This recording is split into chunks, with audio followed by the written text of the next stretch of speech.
2. Hi guys. Okay, so today I'm going to show you how to make some homemade pizza dough, and I'm also going to show you how to make some homemade buttermilk biscuits.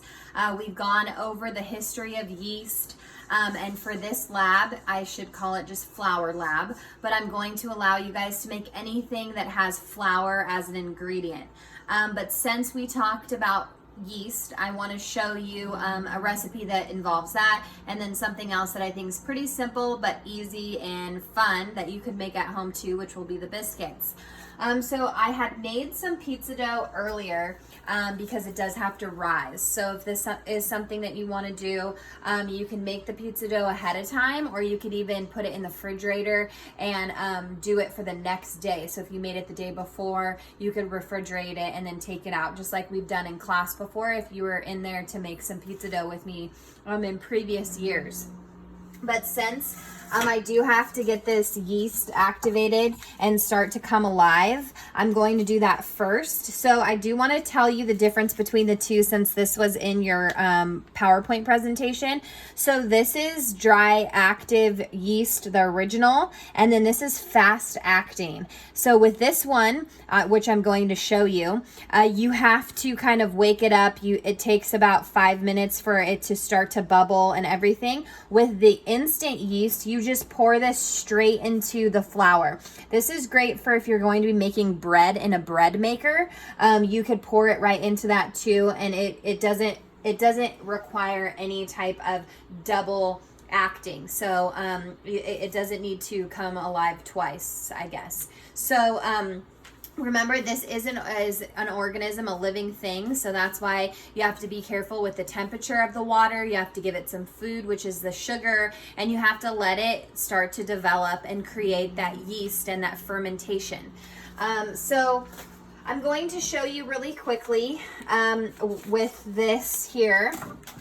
I know I'm going to be using my mixer to mix the pizza dough. You can do it by hand, but since I know I'm going to be using the mixer, I'm going to actually just let it start to come alive right into the bowl of the mixer. So I know that I need a 1.5 cups of warm water. So remember, the water, it can't be too hot. If it's too hot, it's going to actually kill the yeast. So you want it to just be warm. And I think it tells you here between 100 and 110 degrees. I know a lot of you guys aren't going to have a thermometer to test that. So just make sure that it's warm to touch, not boiling or you see a lot of steam coming out of the water.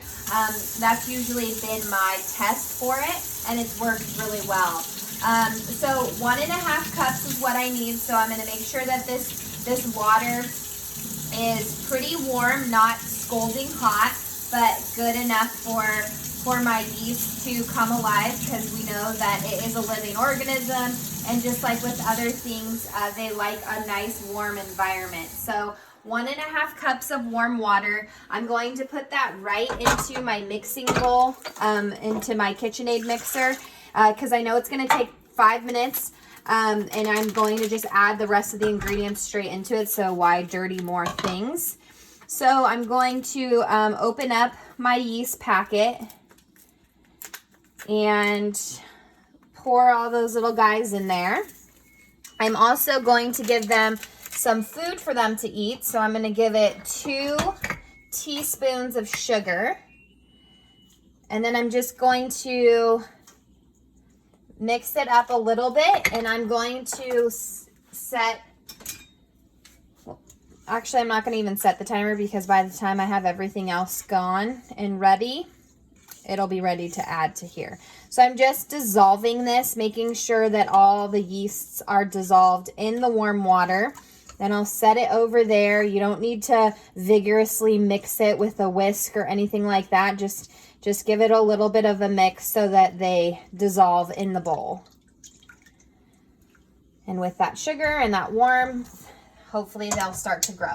And remember, we've talked about too, if you don't see them starting to bubble after a couple of minutes, it should take about 5 minutes. If you don't see it starting to bubble, then we know that the yeast is dead and that we need to start over, or you definitely need to get some new yeast, because they are living organisms.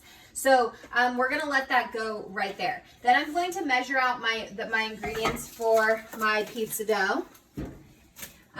It is 3.5 cups. I used the last time 4 cups and it seemed to be perfect. So I'm going to measure that out. 4 cups of flour.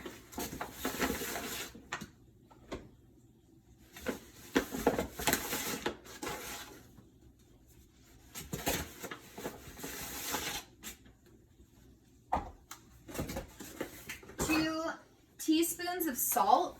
So I'm going to use just 1 teaspoon of kosher salt, and then the next teaspoon that I'm going to do is some garlic salt, because I'm going to make this dough a little different. I'm going to spice it up a little bit with some seasoning. So I do a teaspoon of garlic salt, and I'm also going to chop up some fresh herbs to this one and add it, because I think that's going to be really nice and good. And it'll give it some flavor for that dough. So if you wanted to do that too, you could always add some different spices, or if you like different things in your pizza crust, go ahead. So what I'm going to actually use is a little bit of thyme here.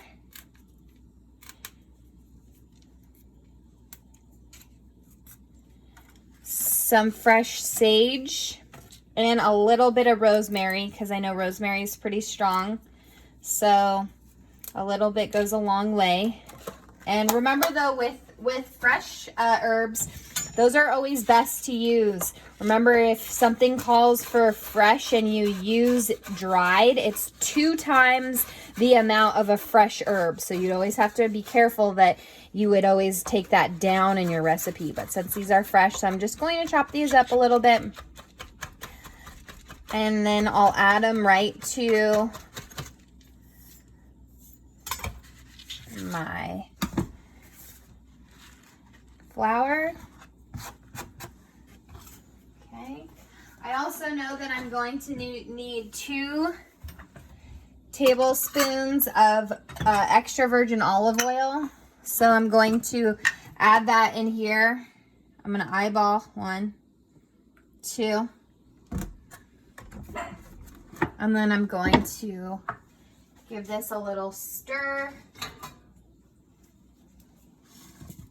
And this is it. This is all you use for pizza dough.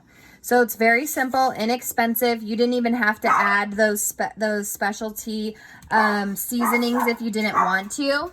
Sorry, my dog. No. If you didn't want to. All right. So I'm going to show you now. So the yeast is starting to come alive here. It's starting to bubble. It's starting to activate. That's exactly what we wanted to do. We wanted to start to wake up a little bit. We can see that it's starting to foam here. So this is exactly how you want to see it. If you see that it's not working and it's not starting to develop, then we have an issue. I don't think it's at the point where I want it, so I am going to let it sit for just a few more minutes, and I'm going to show you my other pizza dough, and then we will make that one. So I went ahead and I made some already because I want you guys to see what it looks like if you forgot. So this has been proofing for a couple hours now. You don't have to have it proof for a couple hours necessarily. You could do it for about 30 minutes if you wanted to, and then that would probably be enough because it'll double in size. But you can see that this looks great. When I put it in the bowl, it was really small and little, and then it doubled in size. So I'm going to pull it apart here, and now it's kind of losing its form, but it looks beautiful. Really nice it came out. I really like that. So after the dough has risen, and you always want to make sure that you cover it up. I did drizzle the bowl with a little bit of olive oil before I put the dough inside, and then I just covered it. I let it sit on the counter for a couple of hours so that it would start to rise. So I'm going to take it off of here. I'm going to put a little bit of flour on my cutting board. You don't need too much, just a little bit. You don't want to dry out your dough. I'll put this on here.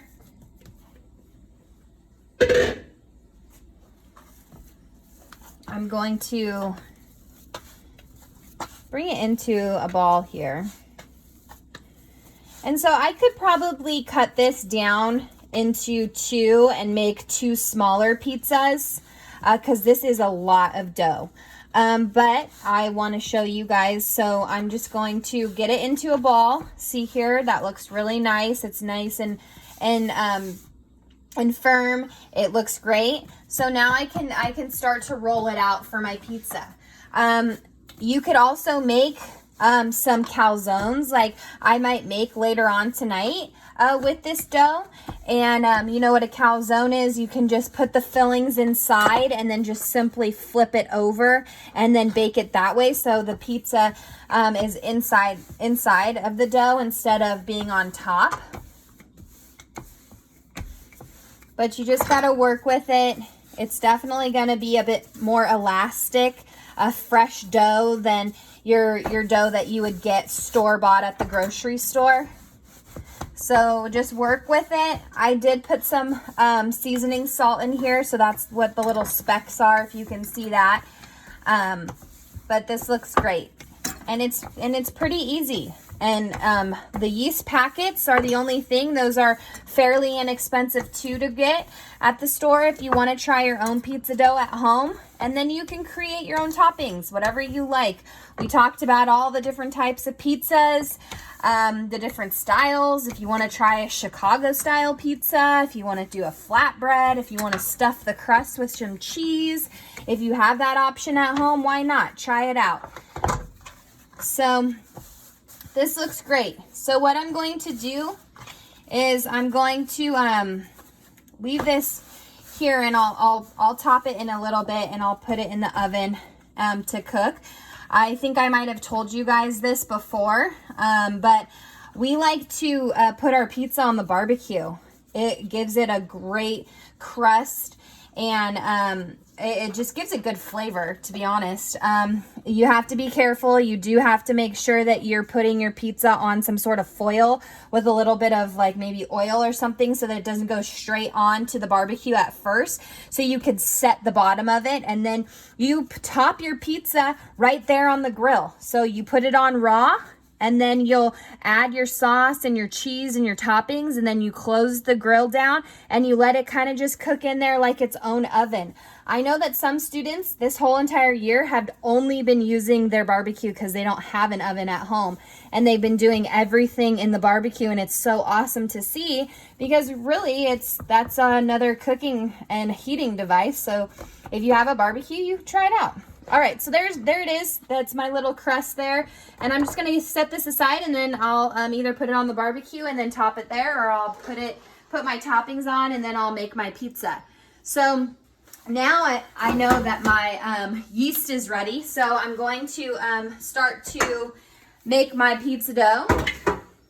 But I wanted you guys, I went ahead and made some before because I wanted you guys to see the dough done, since it would have taken a little while for it to rise. Okay, so now you can see this even better in here. So you can see it's definitely foamed up and it's alive in there and active. So, so there's my yeast. So now what I'm going to do is I'm just going to add those 2 tablespoons of olive oil straight into there. And then I'm going to add my flour. And if you were doing this on the without a mixer, you would just add this to a bowl. You would use a wooden spoon or a spatula or something like that to get everything all incorporated, and then you would start to knead it. So you would knead your dough by hand for 6 to 7 minutes, or if you're using a mixer like I am here, then you're just going to knead it for 5 minutes. So I'm going to show you this, and then I'm going to get my stuff together for the biscuits, but I'm going to turn it on, and you're going to see that it's going to start to incorporate pretty well with the dough hook on here. So it's kneading with the mixer. Technology is great because now you can use a device like this instead of kneading it by hand. But if you don't have that, just knead it with your hands. Good old-fashioned way, you could do it that way. It's just going to take just a little bit longer to do it that way. So what you want to see it smooth and elasticy at the end. You want the dough to be tacky and slightly sticky. You want it to be manageable, something that you can work with. If you see that it is too dry, you need to add a little bit more oil. If you see it's way too sticky, you need to add a little bit more flour. So if you follow these instructions, it should be perfectly fine. I can smell those fresh herbs. They smell so good. Using fresh herbs, I know a lot of you guys, we talked about, have gardens at home and you guys can use your herbs from your garden. But I'm going to set my timer for 5 minutes, and I'm gonna let that knead for 5 minutes. I know it's gonna be kind of loud, but at least I can let that go and I can work on other things. Okay, so now I'm gonna show you buttermilk biscuits. I'm gonna get my ingredients together over here for them. So 2 cups of flour,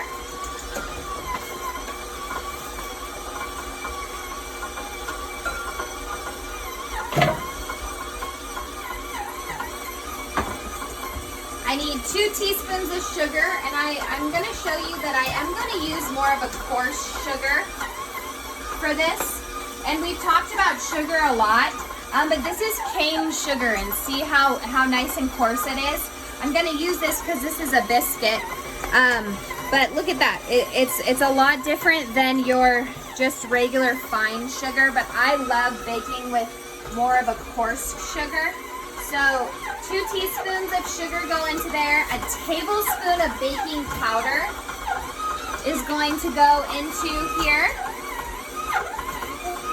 1, 2, 3, because I know 3 teaspoons is 1 tablespoon.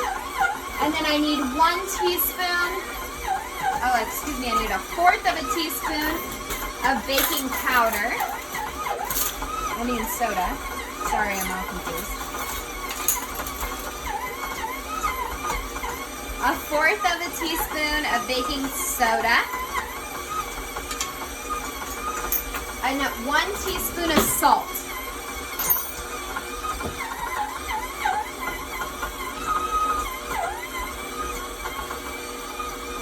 So this is for my buttermilk biscuits.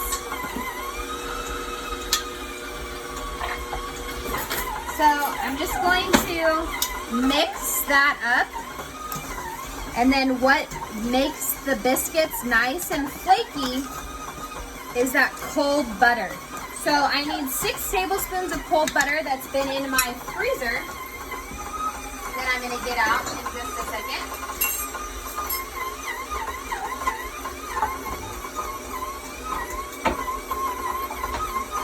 This is the most important step when you are making biscuits.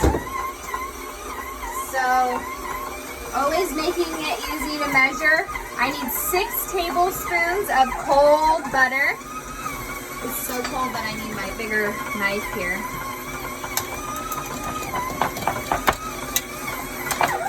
And you gotta work fast when you're doing these because even the warmth from your hands will break down that butter. And you want it to stay as cold as possible. And you gotta be careful too because you don't want your knife to slip or something, but if it's not frozen, make sure that it comes straight out of the refrigerator. But this is to keep those butter chunks nice and visible in your biscuit dough, because that's what gives it the flakiness in there. So I'm cutting it up. I'm trying not to touch it with my hands as much as possible, just with the knife, so that it doesn't, the warmth from my hands doesn't melt it at all. You could also use something like a pastry cutter to cut the butter into your flour, if you would like, if you have that. But if not, you can just do this technique. by cutting it up, frozen, putting it straight into your mix, adding that buttermilk, and then putting it on a floured surface, cutting the biscuits, and putting them in the oven. It's that simple.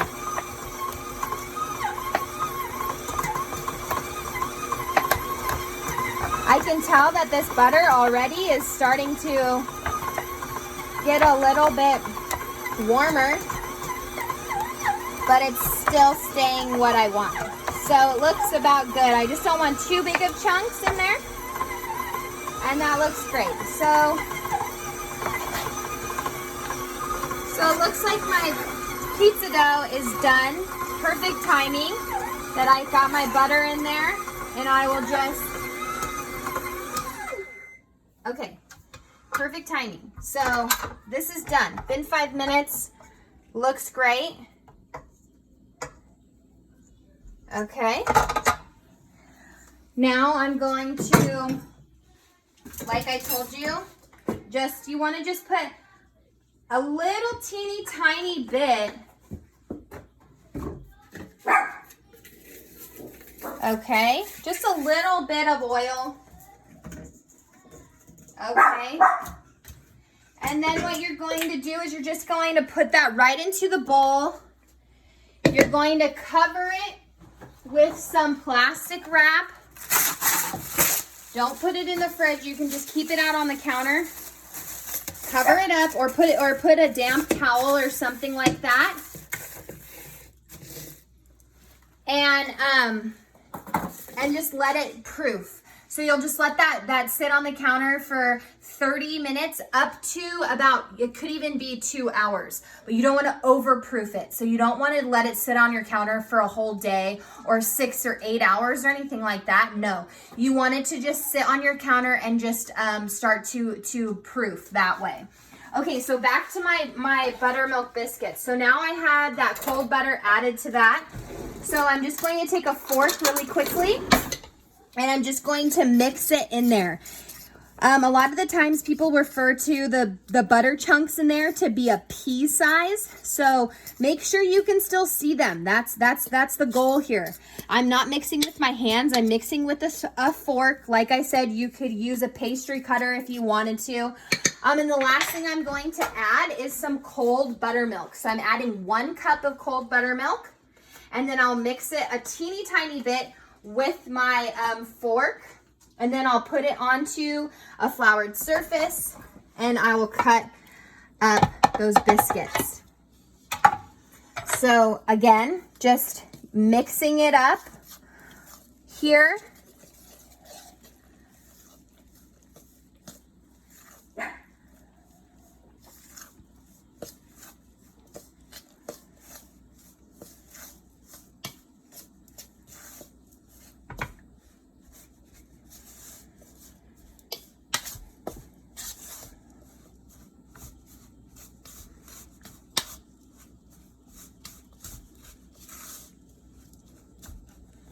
A little tiny bit more just to bring it all together. And then what I'm going to do is, working quickly, just form it into somewhat of a ball here. And then I will bring it onto my cutting board. You don't want to over mix this. You want to keep it as thick as possible. So I'm just forming it with my hands. You don't even need to use a rolling pin or anything like that. And what I'm going to do is I'm going to take my cutters. So I actually have a lot of different size round cutters like this, but I'm just going to take just a regular size, and I'm going to cut some biscuits out. So look at that. It looks so nice. You can see those chunks of butter in there. If you didn't already preheat your oven, which I already did, sometimes a good idea is to pop these in the freezer so that they don't get warm, and then preheat your oven to 450, and you'll put them on your pan and you'll bake them that way. So This, I have a little extra, so I will kind of form them back together. I could get probably two more out of here. And then I can just make this guy into a biscuit shape. Okay, I'm gonna show you one last thing. I have my pan somewhere. Oh, here.